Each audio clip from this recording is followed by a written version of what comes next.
Il a survécu alors que les médecins disaient qu'il aurait dû mourir plusieurs fois. C'est devenu une légende. Aujourd'hui, on raconte l'histoire de Eminem, né Marshall Bruce Mathers III, alias Slim Shady. Il naît le 17 octobre 1972 à Saint-Joseph.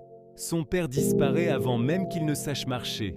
Il grandit seul avec sa mère, Debbie, dans une extrême précarité.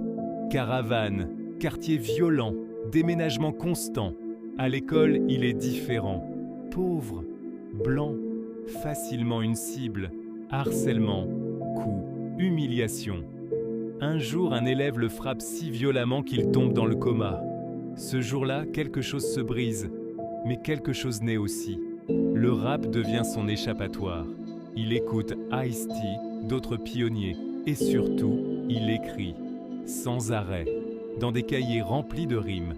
Personne ne le prend au sérieux, mais une phrase le hante, « Je serai le meilleur ». Il vit près de 8 Mile Road, frontière symbolique entre deux mondes.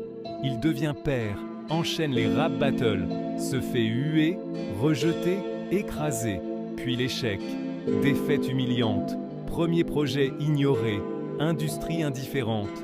Il fait une overdose, il survit, mais il touche le fond. C'est là que naît Slim Shady.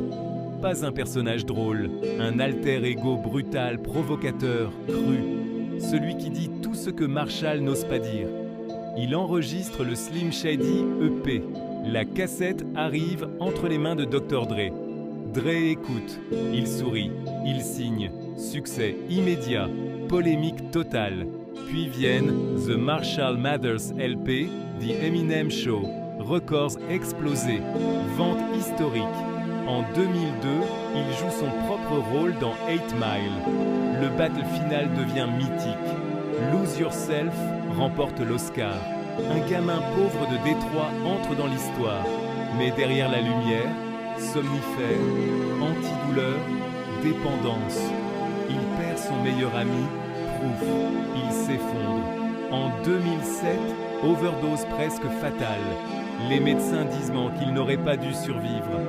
À son réveil, il ne se reconnaît plus. Il doit réapprendre à rapper, à écrire, à vivre. Il revient sobre, fragile, mais affamé.